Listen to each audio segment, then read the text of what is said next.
Hey sports fans, Coach Nick here, and welcome to B-Ball Breakdown. Going through Game 1 between the Spurs and Thunder, there's a lot of things going on, particularly that Scott Brooks did not play Ibaka enough, which was a huge mistake, and I think he might have just gotten paralyzed under the pressure of the game.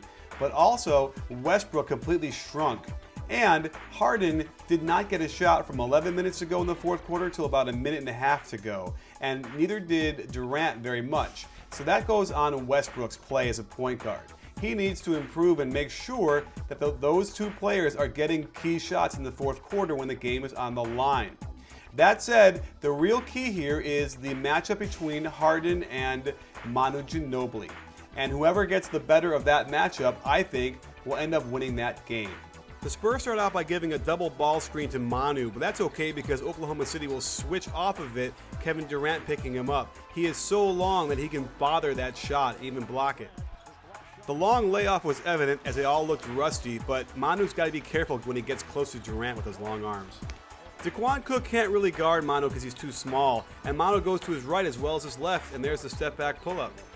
When he brings the ball up, they'll do a quick high screen and roll for him. They're going to hedge and try and get the ball out of his hands, but he's been splitting it really well. Without Ibaka in there, he can finish at the rim. And the bottom line is you cannot fall asleep or give up against him as he continually moves across the court as quick as he can and can just make shots. And here's a weird one. When Sefolosha guarded him, they opted to go underneath the ball screen, giving him the three, which he canned.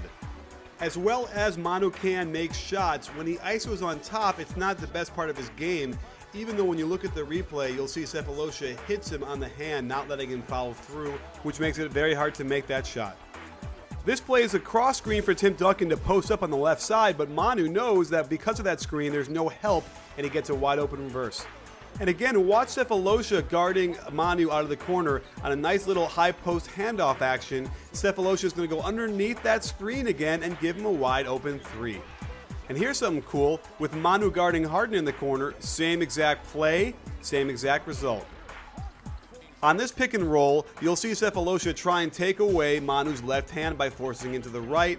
He is equally good going to that direction, gets the layup, but just cannot finish. Down the stretch, they're going to do high screen and roll with Tim Duncan and Manu on top, and watch how they're going to force him to his right again, but Perkins needs to move back over and take away the driving lane. Instead, he backs up toward Duncan, even though Harden is there rotating and covering, and you'll see Russell Westbrook not come over to rotate as the last line of defense. They get a layup and one. Same exact play. This time Perkins cannot let Manu split that, and there's Westbrook really not coming over. Game over.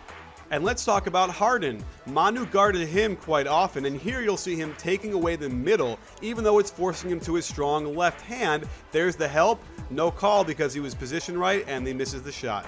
And just like Manu likes to go to his right, so does Harden, going away from that screen and getting to the basket, and while he misses it, there's a dunk by Collison.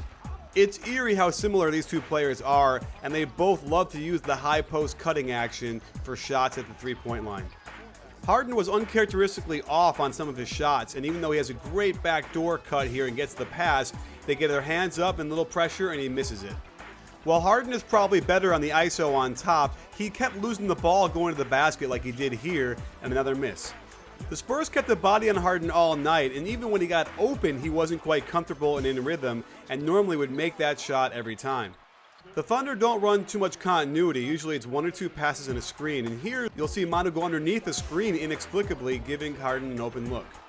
Same exact play, but this time Danny Green will chase him over that screen, and even though they don't hedge on that, when he puts the ball on the ground, he's not as good of a shooter.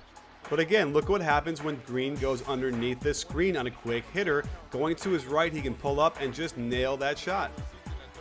And down the stretch, Pop got a little too cute by having Parker guard Harden and Manu guard Westbrook. You can see that Parker is not used to weak side screens like that, and Harden gets wide open for the three. So there you have it.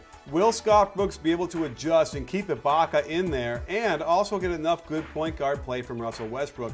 Lord knows you've heard me talk about that plenty of times, and while he's played a lot better in his playoffs, this is now the key. Can he give them the kind of good point guard play they need to get them past the Spurs?